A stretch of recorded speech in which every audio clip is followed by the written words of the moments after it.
You know, the last time that Stephen Harper tried to have a party here in Calgary, there was a flood. And today it looks like there may be a blizzard.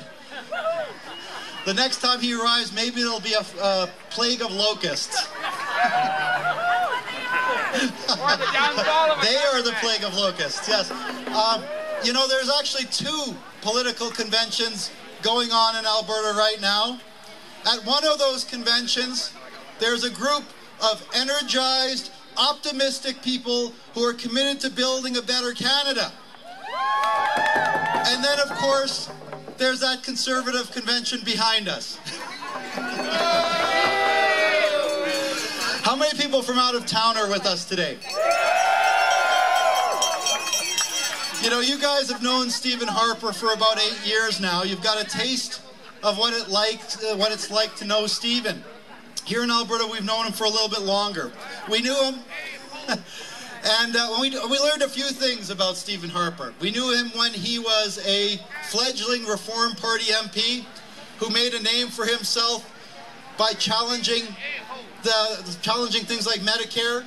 We knew him when he was head of the National Citizens Coalition, who said that maybe we should turn our attention, our support, to political icons like Margaret Thatcher and George Bush as opposed to Tommy Douglas. This is the guy that we knew before he was elected as leader of the Conservative Party.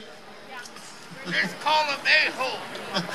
But in all those years that we in Alberta have known Stephen, there's some things that we've learned about him that I think that all of you should know. The first thing that you need to know about Stephen Harper is that he is not like most other politicians.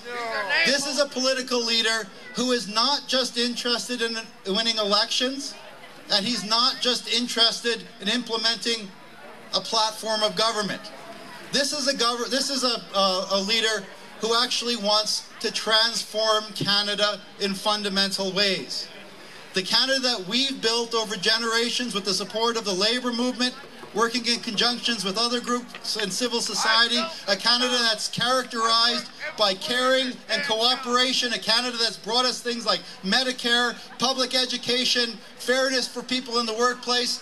That kind of Canada, characterized by what I call the progressive Canadian consensus, that's the kind of Canada that Harper wants to defeat. So he doesn't just want to defeat the Liberals or the New Democrats, he wants to defeat the Canada that we have built. And brothers and sisters, I know a lot of you in the audience are from the Labour movement. And this vision that Stephen Harper is bringing through his party and through his government is the reason why he's put a bullseye on the forehead of organized labor. Because he knows something about the labor movement which sometimes we forget ourselves. He knows that we are powerful, or at least potentially powerful. He actually knows something that a famous economist from the United States, a guy named Paul Krugman, he said during the fight in Wisconsin that the labor movement is the only institution able to stand up and provide a counterbalance to corporate power.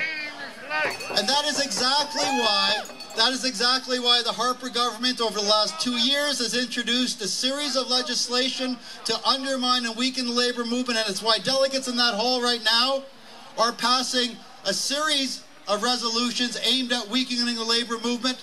It's not because they're concerned about choice. It's not because they want transparency. It's because they want to undermine one of the only institutions left in Canada that can actually protect the values that Canadians hold dear and the institutions that we've built over the years. So sisters and brothers, today I want us to understand what's really going on here. What's really going on in Ottawa and what's really going on behind us today in that convention hall. What's happening is an attempt by the Conservative government to import U.S. Tea Party style Republican values, impose them in a country that doesn't want them. But sisters and brothers, I want to remind you that these people have their hands on the levers of power. So they have an opportunity. They have an opportunity to do what they want to do, ram things down the throats of Canadians that they don't want. So we, whether it's the labour movement or broader civil society here in Canada, we have an obligation to stand up for the values that Canadians hold dear and the institutions that we've built over years. We cannot let them transform our country in ways that we cannot recognize that we have an obligation to stand up. So, you know, it's not going to be easy. It's not going to be easy. Things are going to get worse, but I promise you, sisters and brothers, they are going to get better because we represent the real Canada. We hold the real Canadian values, and eventually those values and the people that we represent will win the day, and Harper will get his just desserts, and it will be he standing out in the cold rather than us. Thank you for coming today.